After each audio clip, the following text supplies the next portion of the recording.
तो गाइस स्वागत है आपका फिर से एक बार पेपर डिकोड में। और यहाँ पर फिर से आज हम जनरल साइंस का जो बाकी के आगे के चैप्टर्स हैं वो लेकर आए हैं। मेजरिंग इंस्ट्रूमेंट, फिजिकल क्वांटिटीज और मैकेनिक्स से जो क्वेश्चन पहले आए हुए हैं उनको हम डिस्कस करेंगे, प्रीवियस ईयर क्वेश्चंस को डिस्कस करेंगे।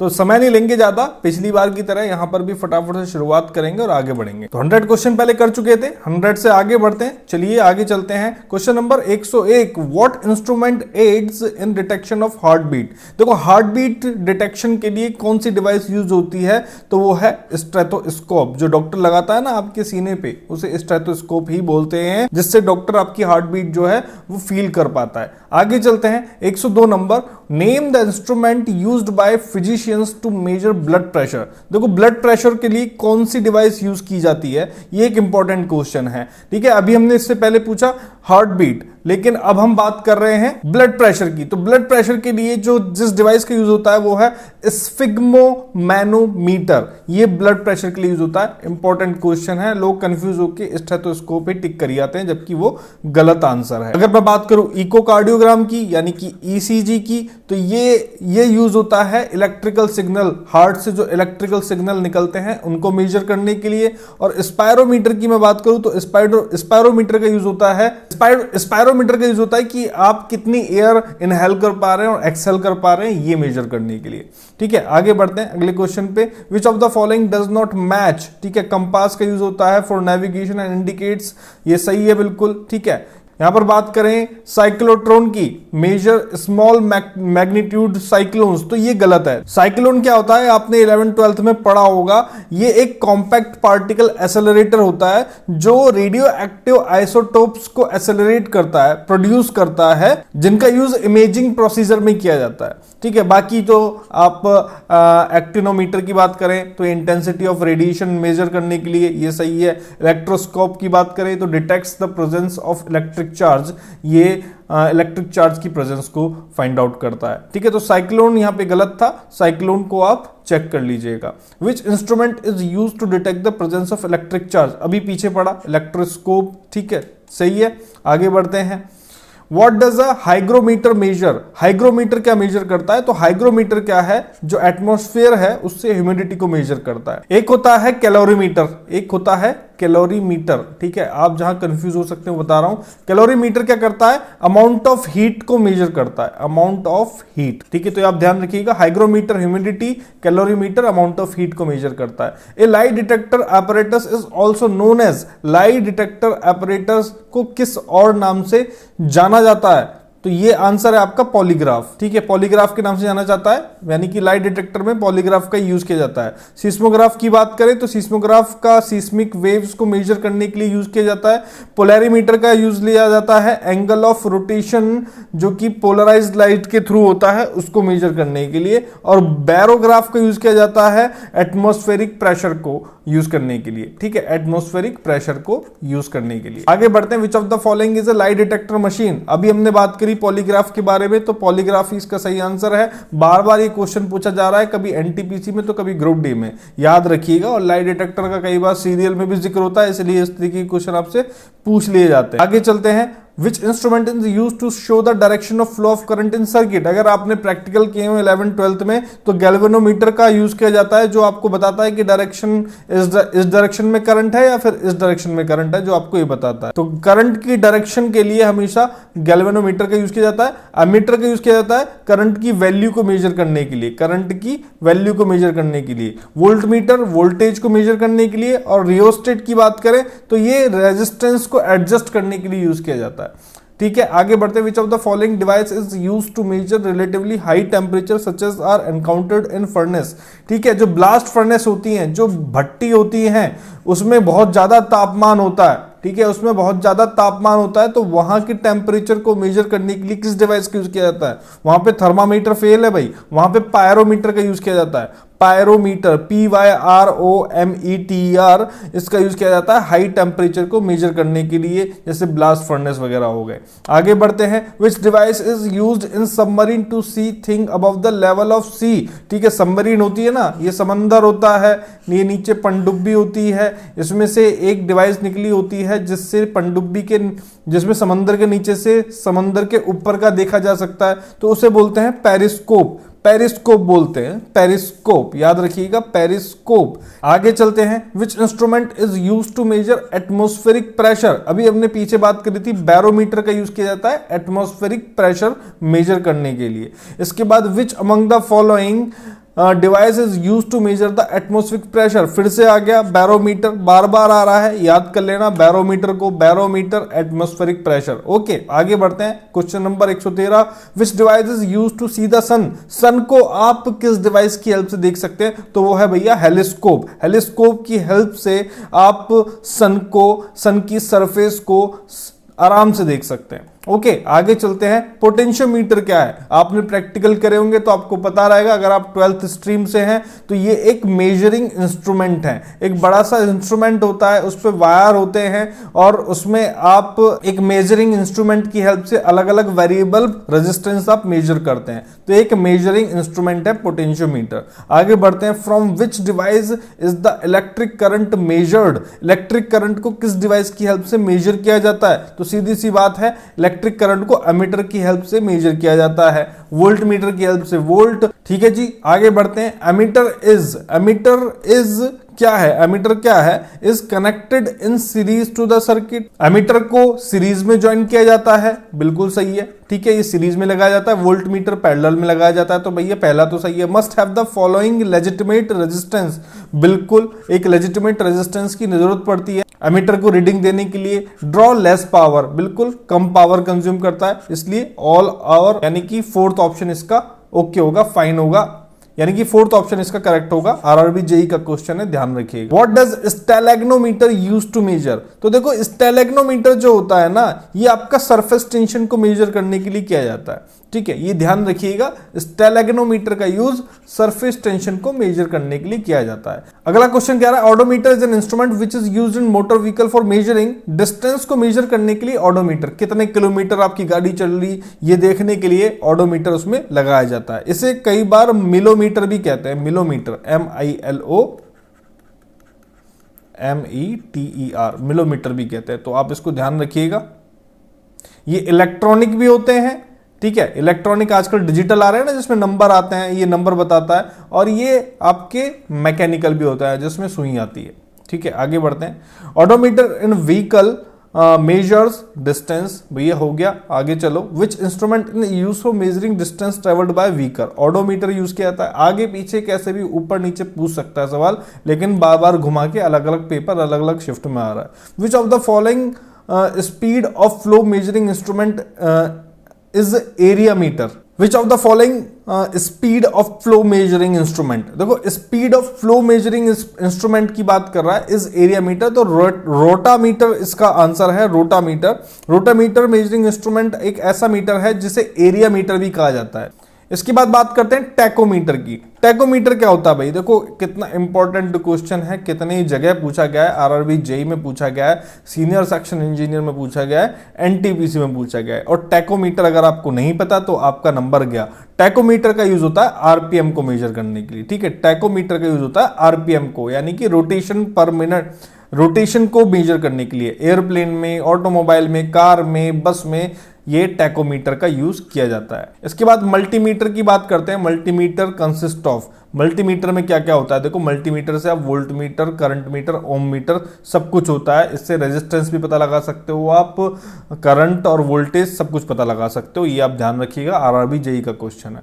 आगे बढ़ते हैं, what is false about Richter scale, Richter scale के बारे में गलत चीज बताओ। देखो गलत चीज देखते हैं, पहली बात तो it was developed by Charles Richter in Gutenberg in 1935, ये सही है। देखो इट इज लॉगरिथमिक स्केल, बिल्कुल सही है, लॉगरिथमिक स्केल होता है ये, और it can be measured using seismometer, it's can be measured using seismometer, ठीक है। रिक्टर पैमाने का आप जानते हो ना, भूकंप के लिए यूज होता है। सिस्मोग्राफ भी भूकंपीय तरंगों को नापने के लिए यूज किया जाता है। लेकिन अ magnitude of 8-9 on Richter scale means a light earthquake, गलत बात, ठीक है। 8-9 के, अगर 8-9 का भूकंप आ गया, 8-9 का पैमाने पे भूकंप आ गया ना, अगर रीडिंग 8 और 9 आ गई तो धरती तबाह हो जाएगी बुरी तरीके से। 6 और 7 पे तो सब कुछ हिल जाता है, ठीक है, तो ये आपको ध्यान रखना है। Instrument used for measuring density of liquid, density of liquid measure करने के लिए किस इंस्ट्रूमेंट का यूज किया जाता है? हाइड्रोमीटर। ठीक है, hygrometer humidity, density of liquid hydrometer, ध्यान रखिएगा। आगे बढ़ते हैं।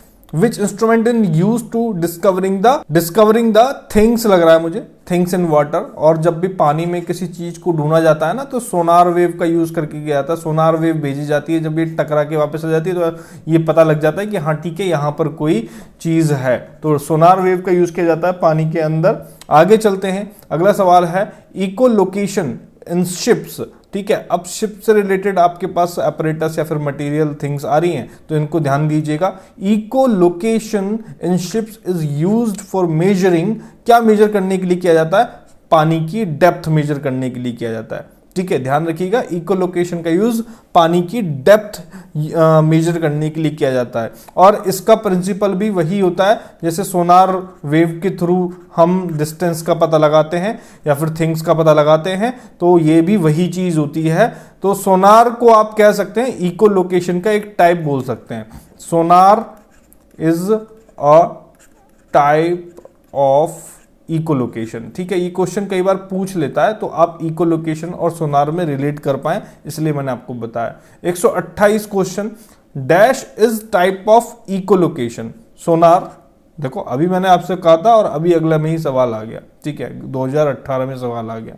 ठीक है, आगे बढ़ते हैं। 129, विच instrument is used for measuring density of milk.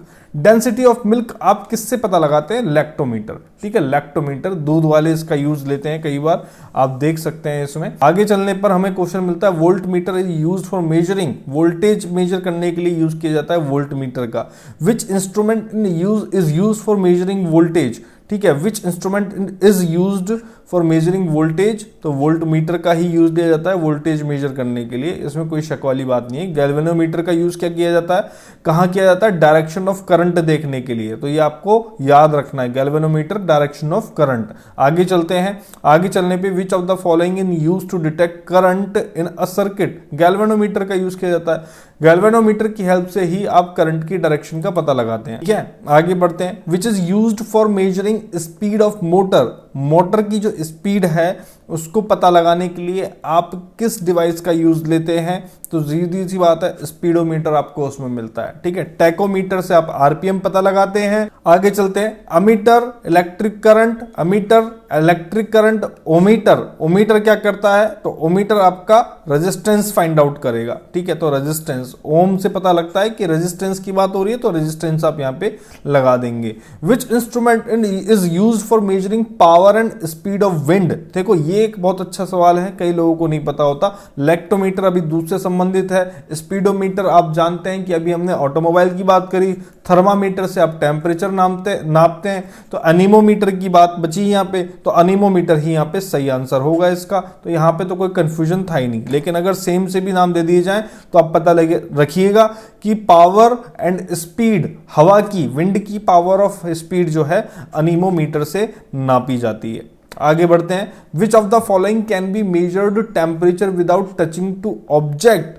ठीक है, which of the following can be measured temperature without touching to object. तो अभी आपने देखा था कोरोना हुआ था, तो एक डिवाइस आई जो आपके माथे पे लगा के आपका टेम्परेचर पता लगा लेती थी, तो उसमें क्या था? इंफ्रारेड था वो। ठीक है, तो उसे बोलते हैं इंफ्रारेड थर्मामीटर। इंफ्रारेड रेडिएशन की हेल्प से उसमें टेम्परेचर को पता लगा लिया जाता है। चलिए आगे बढ़ते हैं, अब फिजिकल क्वांटिटीज पे आ जाते हैं अपन। फिजिकल क्वांटिटीज, ठीक है, इंस्ट्रूमेंट की बात हो गई है, यहाँ पे जितने भी इंस्ट्रूमेंट थे वो हो चुके हैं। फिजिकल क्वांटिटीज पे आ जाते हैं। Which of the following is a scalar quantity, इनमें से कौन सी स्केलर क्वांटिटी है? देखो डिस्प्लेसमेंट आप लगाओगे किसी डायरेक्शन में लगाओगे, मोमेंटम भी किसी डायरेक्शन में होगा, फोर्स भी लगेगा तो किसी डायरेक्शन में लगेगा, लेकिन जो प्रेशर है ना उसकी कोई डायरेक्शन नहीं होगी। आगे बढ़ते हैं, which of the following is not a vector quantity, इनमें से कौन सी वेक्टर क्वांटिटी नहीं है? तो इलेक्ट्रिक करंट जो है वो वेक्टर क्वांटिटी नहीं है, वेक्टर लॉ ऑफ एडिशन को फॉलो नहीं करता है। बाकी आप फोर्स ऑफ ग्रेविटी ले लो, डिस्प्लेसमेंट ले लो, स्पीड इंपल्स ले लो, सभी वेक्टर क्वांटिटी हैं। आगे बढ़ते हैं, a vector quantity has both magnitude and direction, whereas a scalar quantity has only magnitude and no direction. Which of the following is vector quantity? देखो इसने डेफिनेशन देके फिर पूछा है, ठीक है, जबकि पहले के क्वेश्चन में डेफिनेशन भी नहीं दी, डायरेक्ट पूछ लिया। तो इसमें सीधा सा है, इसमें आपको समझाया कि हाँ भाई ये वेक्टर होता है, ये स्केलर हो रहा है, तो स्केलर होता है, तो अब बताओ। तो इसमें आंसर रहेगा आपका क्या, एनर्जी आपकी स्केलर क्वांटिटी है, स्पीड और वेलोसिटी में से स्पीड आपकी स्केलर क्वांटिटी होती है, वेलोसिटी वेक्टर क्वांटिटी होती है, और वर्क आपका स्केलर क्वांटिटी है। इस तरीके से आपको ध्यान रखना है। यहां पर पीछे अगर आप याद करेंगे तो यहां पे आपसे पूछा है कौन सी वेक्टर क्वांटिटी नहीं है। अब यहां पे हमने इलेक्ट्रिक करंट इसलिए चुना क्योंकि यहां पे स्पीड के साथ इंपल्स दिया हुआ है, और इंपल्स एक वेक्टर क्वांटिटी होती है, ठीक है, जबकि स्पीड नहीं होती है। इसलिए यहां पे कंफ्यूज मत होइएगा, स्लैश में इंपल्स था इसलिए यहां पे ये आंसर नहीं होगा, ये आंसर होगा इलेक्ट्रिक करंट, वरना यहां पे ऑब्जेक्शनेबल हो जाता है ये। What is the example of vector quantity? Vector quantity का एग्जांपल क्या होगा इनमें से? अब आप बताओ। देखो ये आपके सामने है, weight, temperature, velocity and length. तो सीधी सी बात है, वेक्टर क्वांटिटी इनमें से वेलोसिटी है, जिसकी अपनी एक दिशा भी होगी और मैग्नीट्यूड भी होगा। वेट की कोई दिशा नहीं है, टेम्परेचर की कोई दिशा नहीं है, लेंथ भी किसी भी दिशा में आगे जा सकती है, इसलिए लेंथ भी वेक्टर क्वांटिटी नहीं है। Which of the following is vector quantity? लो इसमें से भी आपको यही बताना है कौन सी वेक्टर क्वांटिटी है। तो इसमें से भी आंसर आपका वेलोसिटी ही होगा, ठीक है। टेम्परेचर की कोई दिशा नहीं है, डिस्टेंस की कोई दिशा नहीं है, टाइम की भी कोई दिशा नहीं है।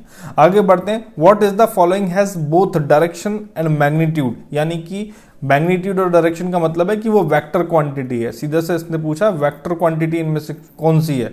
तो देखो डिस्टेंस की कोई दिशा नहीं होती, मास की कोई दिशा नहीं होती, स्पीड की भी कोई दिशा नहीं होती, लेकिन मोमेंटम की दिशा होती है, किस दिशा में मोमेंटम हो रहा है, ठीक है। अगर आप ट्रेडिंग भी करते हैं तो या तो plus side bull side momentum होता है या फिर बेयरिश साइड मोमेंटम होता है। तो उसी तरीके से मोमेंटम की अपनी एक डायरेक्शन होती है, किस डायरेक्शन में मोमेंटम होगा। आगे चलते हैं अगले क्वेश्चन की तरफ। In the given physical quantities which is not relative quantity. तो जो रिलेटिव क्वांटिटी इनमें से नहीं है वो है टाइम, ठीक है, बाकी सभी रिलेटिव क्वांटिटी है। आगे बढ़ते हैं। Which of the following is vector quantity? फिर से वेक्टर क्वांटिटी आपसे पूछ लिया है, तो वेक्टर क्वांटिटी इनमें से कौन सा होगा? जब भी आप फोर्स लगाएंगे तो किसी डायरेक्शन में लगाएंगे, लेकिन मास की अपनी कोई डायरेक्शन नहीं होगी, लेंथ की कोई डायरेक्शन नहीं होगी, वॉल्यूम की भी कोई डायरेक्शन नहीं होगी, इसलिए वेक्टर क्वांटिटी कौन सा है? फोर्स है। आगे चलते हैं 146। विच of the given below is not a vector quantity? इनमें से कौन सी वेक्टर क्वांटिटी नहीं है? तो जहां तक मैं समझ पा रहा हूं कि इनमें से पावर की अगर मैं बात करूं तो पावर एक वेक्टर क्वांटिटी नहीं है। Which of the following is a scalar quantity? Scalar quantity कौन सी है? तो स्केलर क्वांटिटी जैसा कि मैं देख पा रहा हूं, यहां पे मुझे मास नजर आ रहा है और मास एक स्केलर क्वांटिटी है। आगे बढ़ते हैं 148। विच of the following only gives magnitude not direction? इसका मतलब है जिसका मैग्नीट्यूड है जिसकी डायरेक्शन नहीं है, तो वो एक स्केलर क्वांटिटी के बारे में आपसे पूछ रहा है, तो वो डेफिनेटली इनमें से वर्क है। वर्क एक स्केलर क्वांटिटी है जिसका ओनली मैग्नीट्यूड है लेकिन कोई डायरेक्शन नहीं है। आगे चलते हैं। In work there is no direction only have magnitude. भैया मेरे हिसाब से तो ये सही है। दूसरी की बात करें, there is no direction and magnitude, ये गलत है। Both magnitude and direction is present, गलत है। तो ओनली डायरेक्शन नो मैग्नीट्यूड, ये भी गलत है। Only have magnitude there is no direction, तो ए इसका सही जवाब होगा, ठीक है। 150। Which of the following has magnitude and no direction?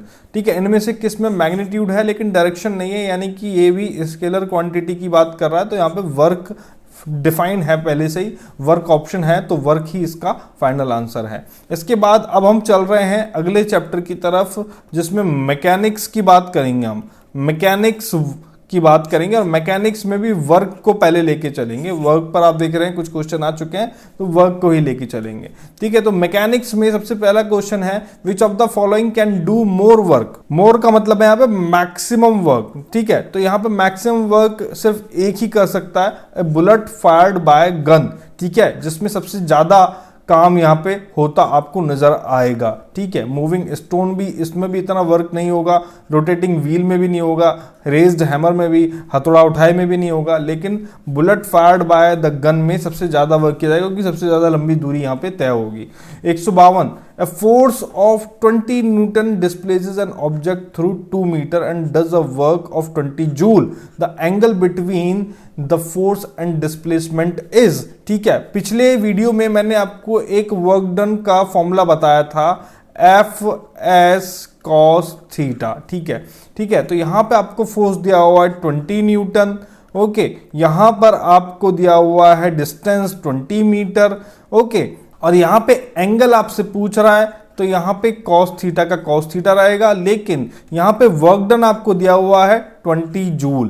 तो 20 जूल यहां पे आपको दिया है, तो भैया 20 दूनी 40, तो यहां पर 20/40 is equal to cos theta मेरे पास आ गया है। तो कॉस थीटा की वैल्यू आ गई है मेरे पास 1/2। तो यहां पर 1/2 कॉस थीटा की कब वैल्यू होती है, यानी कि cos theta is equal to जब कॉस 60 की वैल्यू होती है अपनी 1/2, तो यहां पे थीटा अपने पास आ जाता है 60 डिग्री। तो आंसर अपना 60 डिग्री हो जाएगा। तो भैया इस फॉर्मूले का ध्यान रखना वर्क डन का, जो मैंने आपको पहले बताया था। तो थीटा यहां से आ गया 60 डिग्री। न्यूमेरिकल भी आते हैं रेलवे के एग्जाम में, कोई बड़ी बात नहीं है। ये क्वेश्चन भी आप देख सकते हो एएलपी और टेक्नीशियन में आया हुआ है। आगे बढ़ते हैं भाई। A porter raise 12 kg, a porter raise 12 kg object from surface of earth and put object 1.5 meter above from surface on his head. Calculate the work done on object. ये देखो ऑब्जेक्ट पे कितना वर्क डन किया गया, ये यहां पे पूछ रहा है। तो यहां पे मास ऑफ ऑब्जेक्ट की बात करें तो मास अपने पास 12 kg है। ग्रेविटेशन हमको दी हुई है यहां पे, ठीक है, 10 9.8 मीटर पर सेकंड स्क्वायर होती है, लेकिन अपने को यहाँ पे 10 यूज करने को बोला है। और हाइट जो है ना, हाइट जो अपने को बोली है 1.5 मीटर बोली है। तो ये जो पोर्टर एक सामान उठा रहा है जमीन से अपने सर तक, इसमें हमें वर्क डन हमें पता लगाना है। तो W is equal to mgh, ठीक है, W is equal to mgh का फॉर्मूला आप यहां पे लगाएंगे, और यहां पर आपके पास आ जाएगा 12 into 10 into 1.5, near about 120 joule यहां पे आपका आंसर हो जाएगा। ठीक है, अब आप सोच रहे होंगे ये W is equal to mgh क्या हो गया। देखो, जब भी कोई सामान धरती से उठा के किसी हाइट तक ऊपर तक ले जाया जा रहा हो, तो वर्क एनर्जी थ्योरम के according W is equal to mgh formula निकलता है। अब फॉर्मूला तो मैं यहां पे डिराइव कर नहीं पाऊंगा, लेकिन आप इसको ध्यान रखिएगा। हाइट से जब भी कोई चीज उठा ली जाए हो और वर्क डन आपसे पूछा जा रहा हो, तो W is equal to mgh का यूज आप लेंगे। If an aeroplane travelled 4000 metre distance and work done is 20,000 joule, then force applied. ठीक है, देखो अब इसमें क्या कहा गया है। ठीक है, देखो इसमें वर्क डन आपको बता दिया है, वर्क डन कितना है 20,000 जूल। वर्क डन की अभी हमने बात करी। ठीक है, इफ एन एरोप्लेन ट्रेवल्ड, इसमें डिस्टेंस बता दिया है आपको 4000 मीटर। ठीक है, आपसे पूछ क्या रहा है, फोर्स पूछ रहा है। फोर्स पूछ रहा है तो फोर्स आप निकाल देंगे। अभी पिछले क्वेश्चन में हमने W is equal to FD या फिर FS का यूज लिया, तो फोर्स आप निकाल देंगे। तो F इज इक्वल टू 20,000 बटे 4000, यहाँ पे 0 से 0 हो गई, 5 न्यूटन यहाँ पे मेरे पास आंसर आ जाता है सीधा सीधा। ठीक है, चीजों को जस्ट आइडेंटिफाई करने की जरूरत है आपको, आप तुरंत न्यूमेरिकल कर लेंगे। और ये भी इंपॉर्टेंट क्वेश्चन है, इस पर बेस्ड एक नया क्वेश्चन आता है फोर्स, वर्क और एनर्जी पर रिलेटेड। ठीक है, 155वां क्वेश्चन क्या कह रहा है, the gravitational potential energy of an object at a point above the ground, ठीक है, is defined as the work done is in. देखो अभी सवाल क्या कह रहा है, किसी पॉइंट पर ग्राउंड के ऊपर किसी ऑब्जेक्ट की ग्रेविटेशनल पोटेंशियल एनर्जी कैसे डिफाइन की जाएगी, lifting it from the ground to the point opposite gravity. जाहिर सी बात है, ठीक है, कितना अभी हमने पीछे जो यूज किया W is equal to mgh, उसी की बात यहां पे करी है। ठीक है, जब कोई ऑब्जेक्ट किसी हाइट तक उठाया जाएगा तो वही उसका वर्क डन कहलाएगा ना भाई। तो पहला जो ऑप्शन है ना, यही मुझे ठीक लग रहा है। दूसरा बात करते हैं, applying gravitational force on it, नहीं ऐसा कुछ नहीं, ग्रेविटेशनल फोर्स तो लगी रही है, वो तो उसका पार्ट है ही। Keep it at the centre, भैया कहीं पर भी हो, कहीं पर भी हो, अगर ये सेंटर में नहीं होता ना, यहां पर होता, कहीं और होता, तब भी वर्क डन तो होता। और चौथा कह रहा है placing it on the ground of against gravity, ऐसा कुछ नहीं है भाई, जो पहला ऑप्शन है वो सही है। आगे बढ़ते हैं, the work done to increase 5 metre per second to 10 metre per second by car of 800 kg। 800 kg की एक कार है, अगर उसकी स्पीड 5 मीटर पर सेकेंड से 10 मीटर पर सेकेंड कर दी जाती है, तो वर्क डन क्या होगा। तो भैया देखो वर्क डन क्या होगा, वर्क डन आपका ये भी होता है, work done equal to change in kinetic energy. ध्यान रखिएगा इस बात को, चेंज इन काइनेटिक एनर्जी, और यहां पर काइनेटिक एनर्जी की ही बात हो रही है क्योंकि यहां पे कार चल रही है। तो 1/2 mv1 square minus 1/2 mv2 square. ठीक है, स्पीड चेंज हो रही है ना, वेलोसिटी, और मास तो सेम ही है। तो यहां पर 1/2 800 आपका मास हो गया। इसको मैं ब्रैकेट में लिख देता हूं, v1 10 मान ली, v2 मान ली 5, और यहां पर 400 हो गया, और 400, और यहाँ पर स्क्वायर था, ध्यान रखिएगा, अगर आप स्क्वायर नहीं लगाएंगे तो गलती कर देंगे। तो 400 मल्टीप्लाई बाय 100 माइनस 25, तो 75 इंटू 400 बराबर 30,000 जूल यहाँ पे आ गया, जिससे आप 30 किलो जूल भी बोल सकते हैं, और 30 किलो जूल हमारे पास ऑप्शन में है। इस तरीके से यूज होगा, ध्यान रखिएगा। Work done is equal to change in kinetic energy. यहाँ पर जब भी कोई कार या फिर कोई भी चीज किसी पर्टिकुलर स्पीड पे चल रही हो, लेकिन वो लगा तुरंत अपनी स्पीड बढ़ा ले, तो इस बीच जो वर्क होगा तो वो चेंज इन काइनेटिक एनर्जी का वर्क होगा। 157 an object of 1 kg is drop to the ground from height 30 metre. 30 metre की हाइट से एक ऑब्जेक्ट गिरा दिया जाता है भैया। What is the work done by the force of gravity. Force of gravity के द्वारा कितना वर्क डन किया गया। देखो अब यहाँ पे एग्जाम्पल के तौर पे यहाँ पर हमें दे रखा है भैया 1 kg का आइटम है, 1 kg का आइटम है, जी हमें पता ही है 10 मीटर पर सेकंड स्क्वायर, हाइट हमें इसने दे दी 30 मीटर। और जैसा कि अभी हमने पिछले वीडियो में डिस्कस किया, जब भी हाइट की बात होती है तो वर्क डन अपना हो जाता है mgh। ठीक है, तो यहां पर पोटेंशियल एनर्जी मान लो इसको या फिर वर्क डन मान लो, बात एक ही है। यहां पर जब इसको आप कैलकुलेट करेंगे तो 1 × 10 × 30 यहां पे आ गया, और 300 यहां पे जूल आपका आंसर हो जाएगा, 300 जूल इसका आंसर रहेगा। A person picks up 20 kg of goods or 2 meter above the ground and keeps it on his head. Work done by the, देखो अब हाइट की बात हो रही है तो अब आपके माइंड में फिट हो जाना चाहिए ये चीज। 2 मीटर की हाइट की बात हो रही है, 20 kg की बात हो रही है। ठीक है, 20 kg का जो गुड है या फिर कोई भी सामान है उसकी बात हो रही है। तो m हो गया यहाँ पे 20 kg। ठीक है, हाइट हो गई यहाँ पे 2 मीटर, और आपको g तो पता ही है 10 होता है, 10 मीटर पर सेकंड स्क्वायर। 9.8 आपसे गए तो 9.8 लगाएंगे, नहीं तो आप यही लगाएंगे। तो वर्क डन आपका हो जाएगा 20 × 2 × 10, 20 दूनी 40, और 40 × 10 बराबर 400। 400 जूल आपका आंसर आ गया। कितना सिंपल हो गया, चीज़ों को रिपीट करने से चीज़ें माइंड में सेट हो जाती है। आपके भी एक चीज़ माइंड में सेट हो गई होगी कि वर्क डन हाइट के केस में क्या यूज़ लेना है, आपको क्या फॉर्मूला यूज़ लेना है। आगे चल रहे हैं, आगे चलने पे अगला क्वेश्चन देखिए, एक और क्वेश्चन सेम वैसा ही। देखो आपको तो हाइट पता लग गई, मास पता लग गया, ग्रेविटेशनल फोर्स यहाँ पे कह रहा है 9.8 लेनी है। ठीक है, अब जब यहाँ पे 9.8 कह रहा है तो आपको भी 9.8 ही लेनी पड़ेगी, तभी आपका आंसर आएगा, नहीं तो आंसर गलत हो जाएगा। अब 9.8 कैसे लें, चलिए बताता हूं। देखो m हो गया 1, ठीक है, g हो गया 9.8, और h हो गया 10 मीटर। ये आपसे क्या कह रहा है, ये देखो कोई ऑब्जेक्ट है 1 किलो का, 10 मीटर ऊपर उठाया जा रहा है अर्थ की सरफेस से। Then work done by gravitational force, work done कह रहा है भाई ग्रेविटेशनल फोर्स के द्वारा कितना वर्क डन होगा। तो W = mgh की ही बात यहाँ पे हो रही है, 1 × 9.8 × 10, और यहाँ पे 98 जूल यहाँ पे आपका आंसर आ जाएगा। ठीक है, इसको मल्टीप्लाई करके सीधी सी बात है। 160 question number, a man raised 20 kg object from surface of earth and put the object 2 metre above on his hand, on his head. देखो पहला जो सवाल था वही आ गया। ठीक है, ये 20 किलो का जो पत्थर है ना, पत्थर मान लो, मशीन मान लो, मोटर मान लो, कुछ भी मान लो, कट्टा मान लो, इसको उठा के इसको अपने सर पे रखना है जमीन की सतह से, और ये 2 मीटर की हाइट है। तो आपको तो सीधा वर्क डन निकाल देना है। अब तो आपको याद हो गया होगा, 20 × 2 × 10 यहाँ पे मानना है, तो 20 दूनी 40, 400 जूल यहाँ पे आंसर आना है सीधा सीधा, कोई दिक्कत की बात नहीं है। आपको तो सीधा टिक मारना है यहाँ पे। आगे चलें, 161 पे चलते हैं। Object move 1 metre distance by 1 newton force on the direction of force. Then देखो अब यहाँ पर उठाया नहीं जा रहा पत्थर, घसीटा जा रहा है। ठीक है, फोर्स लगाई जा रही है। तो यहाँ पे डायरेक्शन, फोर्स जब आ गई, डायरेक्शन ऑफ फोर्स आ गई, तो यहाँ पे फॉर्मूला हो जाएगा आपका W = FD। ठीक है, तो वर्क डन ही आपको निकालना है। तो W is equal to distance है 1 मीटर और फोर्स है आपकी 1 न्यूटन, तो आपका आंसर भी 1 जूल ही आएगा।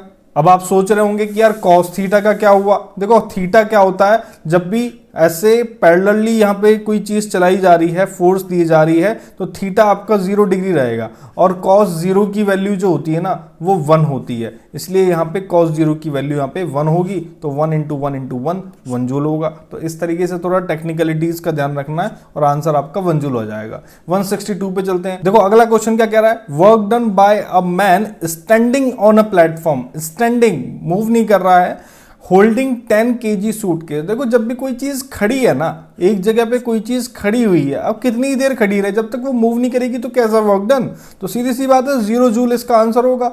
ठीक है, आप कितना ही सामान लेके खड़ा रहे, यहाँ पे खड़ा रहे भैया, कौन सा वर्क हो रहा है, यहाँ पे कोई वर्क नहीं हो रहा, इसलिए आपका जब फोर्स नहीं लग रहा ना ही डिस्प्लेसमेंट हो रहा है तो आपका वर्क डन भी 0 हो जाएगा। ठीक है, आगे बढ़ते हैं। 163, अ 4.0 kg object is moving horizontally. अब देखो ये हॉरिजॉन्टली आ रहा है ना, यानी कि ये कोई ऑब्जेक्ट है, ये मूव हो रहा है with the speed of this to increase इस speed to 10 metre per second the amount of net work. अब देखो यहाँ पे आपसे आ गया ना कि इस स्पीड से इस स्पीड में इंक्रीज किया गया, और जब भी आप एक स्पीड से दूसरी स्पीड में जा रहे हैं तो काइनेटिक एनर्जी वहां पे चेंज हो रही है, चेंज ऑफ काइनेटिक एनर्जी। तो वर्क डन आपका हो जाता है kinetic energy, change in kinetic energy. तो क्या काइनेटिक एनर्जी में चेंज हो रहा है आपका, देखो हाफ m आपका सेम रहेगा, v1 square minus v2 square, ये हो जाता है आपका। ठीक है, क्योंकि वेट तो वही है ना, 4 kg का वेट था, v1 स्क्वायर आपका 10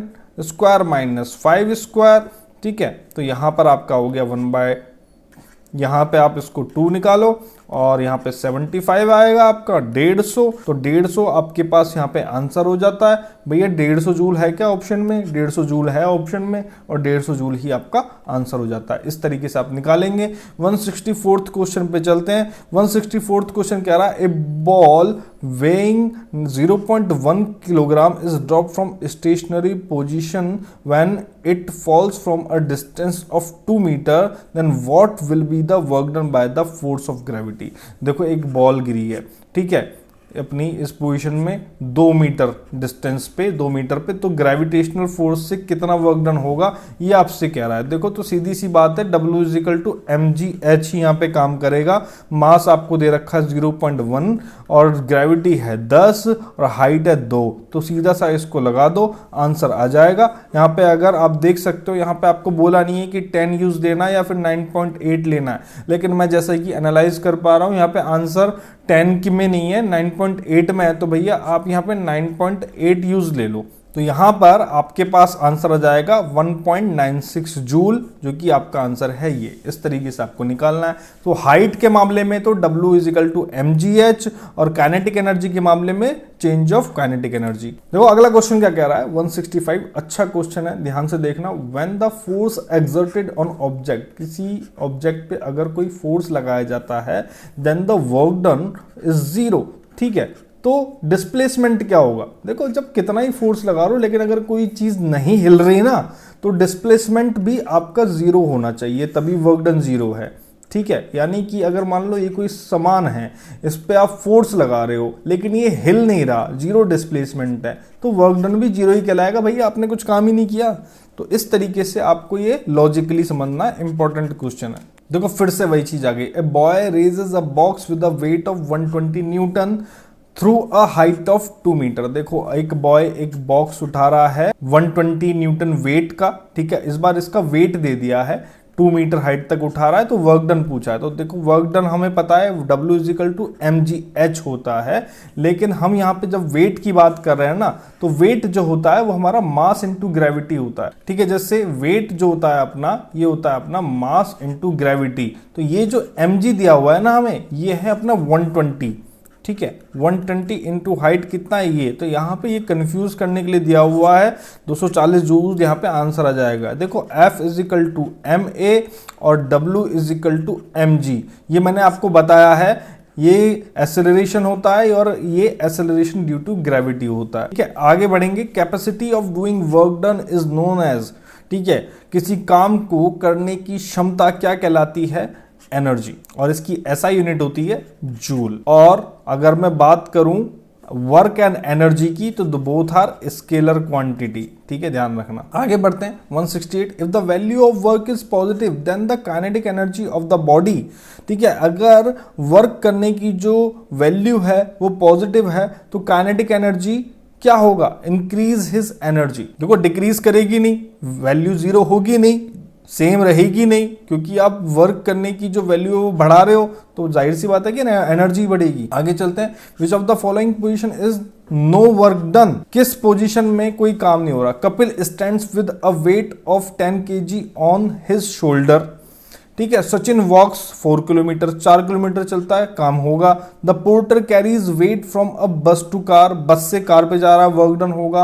Arun pledge cricket on his field, इसमें भी वर्क हो रहा है। अब देखो अभी हमने पीछे डिस्कस करा था जिसमें वो प्लेटफॉर्म पे खड़ा था, अब खड़ा रहा है भाई कितनी भी देर, जब तक मूव नहीं होगा ना तब तक वो वर्क काउंट नहीं होगा, आप कैसे ही खड़े रहो। The work done bye a force is when displacement occurs in the direction of force, बिल्कुल सही बात है, ठीक है। W is equal to F D cos theta होता है ना, तो डायरेक्शन ऑफ फोर्स की ही यहाँ पे बात हो रही है, किस डायरेक्शन में फोर्स लगाया जा रहा है।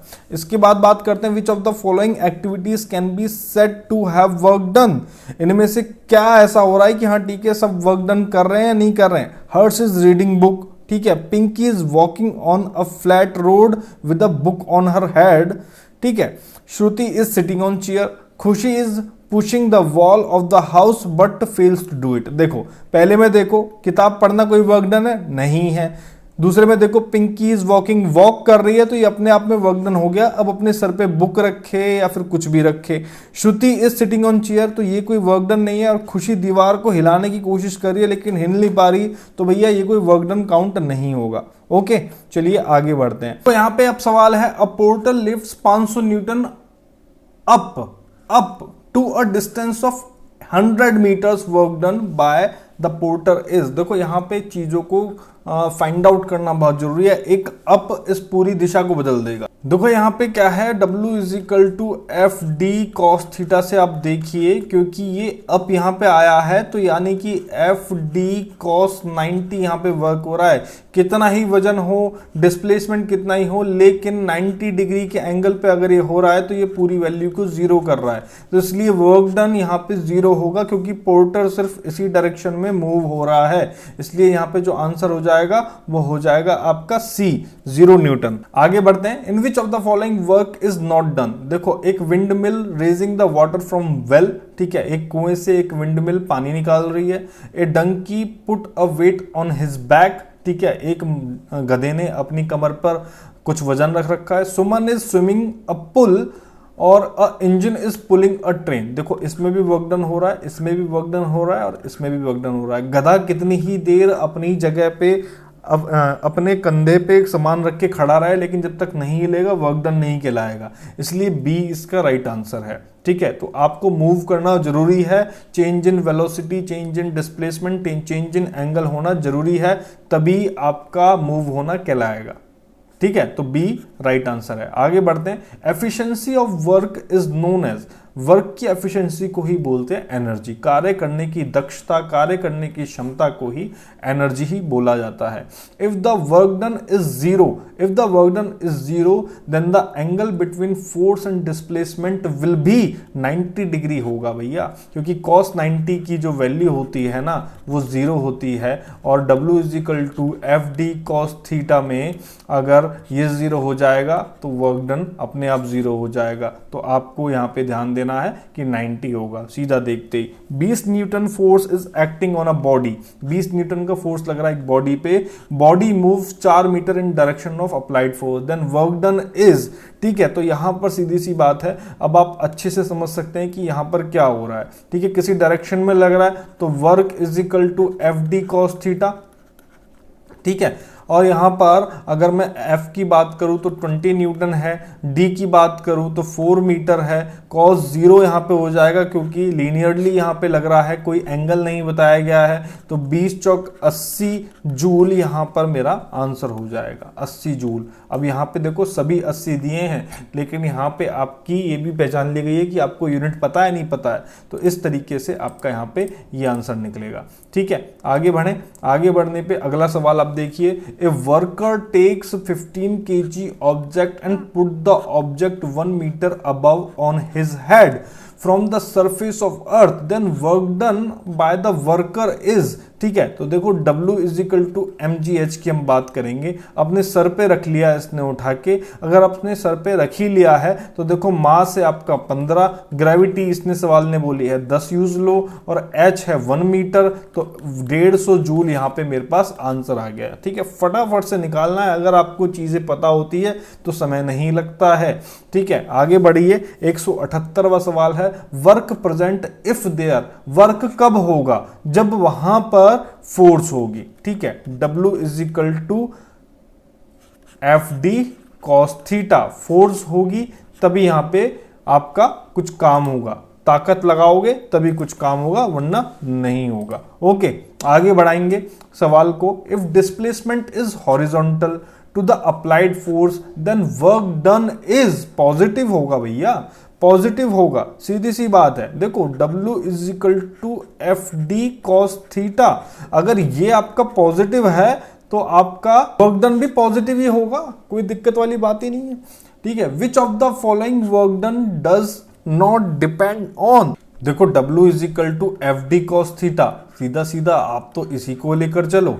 ठीक है, तो देखो एंगल पे डिपेंड करता है, डिस्प्लेसमेंट पे डिपेंड करता है, फोर्स पे डिपेंड करता है, तो तीनों चीजें यहाँ पे दी हुई हैं। ठीक है, बस इस पे को नहीं दिया हुआ है तो इस पे डिपेंड नहीं करता है, सिर्फ इनसे काम हो जाएगा।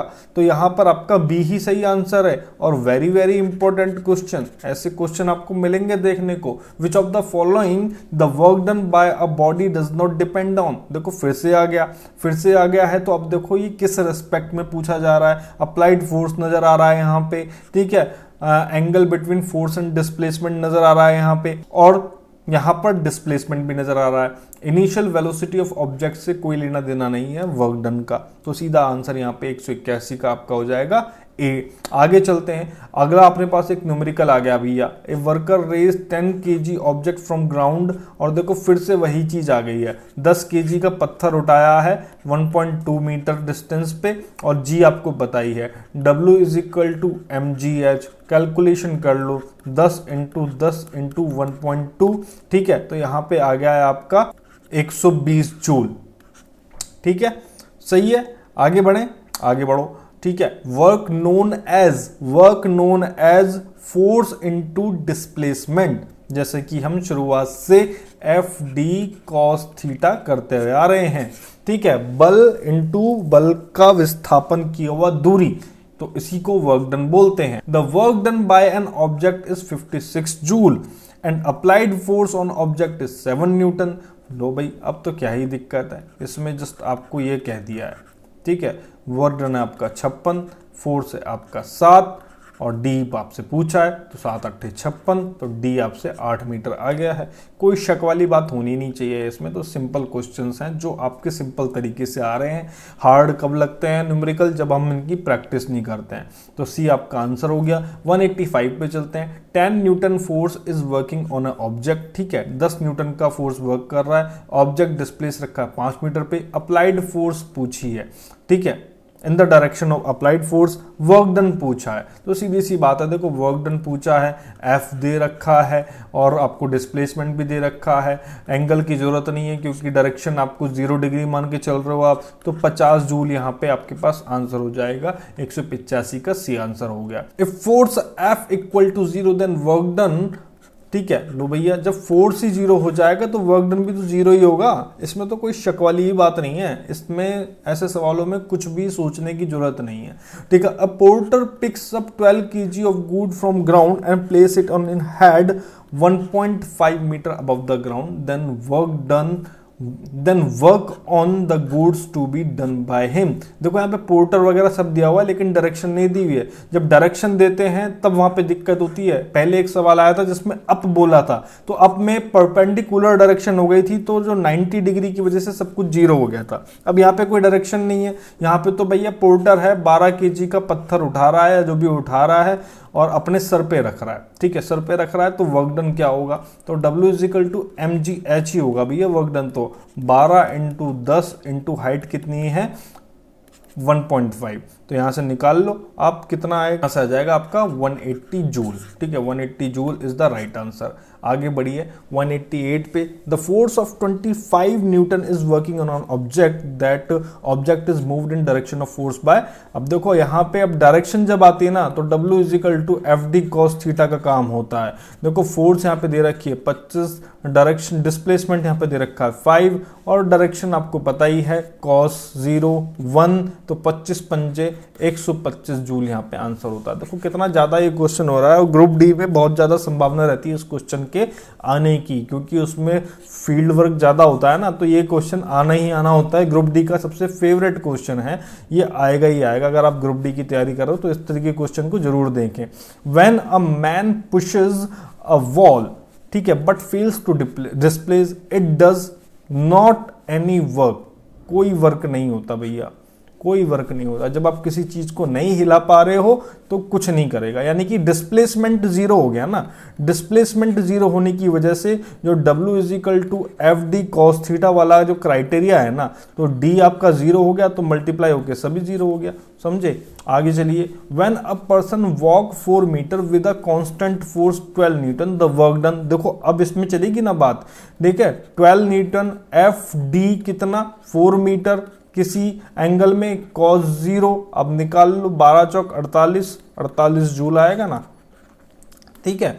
सीधी सीधी चीजें हैं, सीधी सीधे तरीके से ही आपको करनी है, दिमाग नहीं लगाना है ज्यादा। To say that the work has been done, two condition must be completed, one of them is force is not required. ऐसा नहीं है भैया, फोर्स की तो जरूरत रहेगी, तो इनमें से पहला दे रखा force is not required, force की जरूरत नहीं है। ऑब्जेक्ट मस्ट बी डिस्प्लेस्ड, बिल्कुल ऑब्जेक्ट का मूव होते ही समझ लो कि वर्क डन अकर हो चुका है, ये एक इंपॉर्टेंट फैक्टर है। बी तो आपका रहेगा ही रहेगा, ठीक है। फोर्स भी रिक्वायर्ड रहती है, तो फोर्स इज नॉट रिक्वायर्ड तो ऑटोमेटिकली गलत हो गया।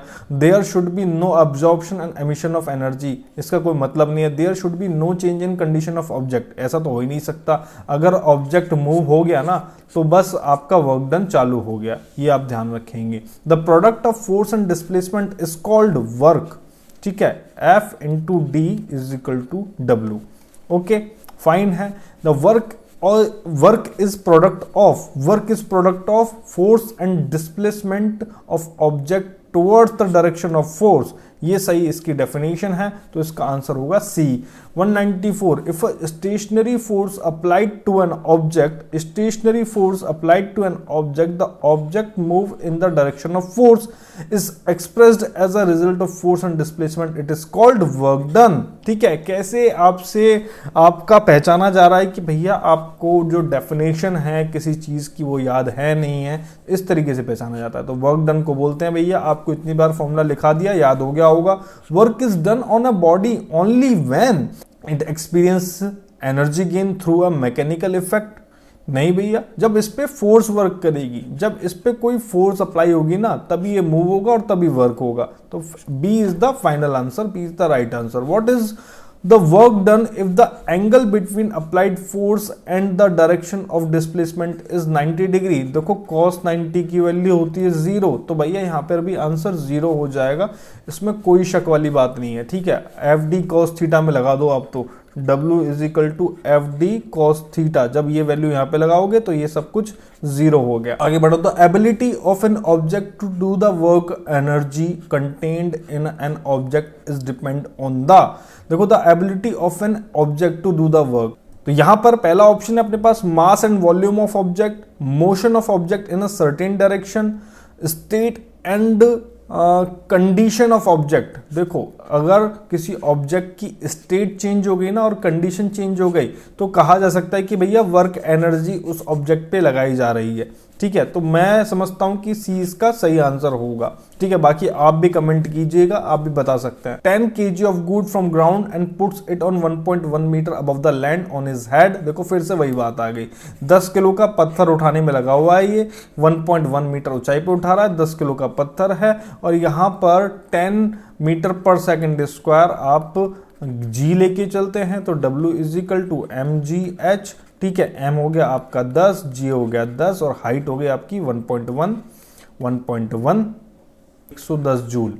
ठीक है, आगे चलते हैं भैया 199 पे। A moving car faces the wind in the opposite direction. सीधी सी बात है भैया, कार अगर इस डायरेक्शन में मूव कर रही है तो हवा इसी डायरेक्शन में फेस करेगी। तो देखो लॉजिकल क्वेश्चन है, इंपॉर्टेंट क्वेश्चन है, ध्यान रखना। इसका आंसर होगा नेगेटिव। अब मैं बताता हूं क्यों होगा नेगेटिव। देखो जब कोई कार चलती है ना इस डायरेक्शन में और विंड चलती है इस डायरेक्शन में, तो विंड को कार रोक रही है और कार को विंड रोक रही है, इसलिए वर्क डन जो है वो नेगेटिव में हो जाता है आपका।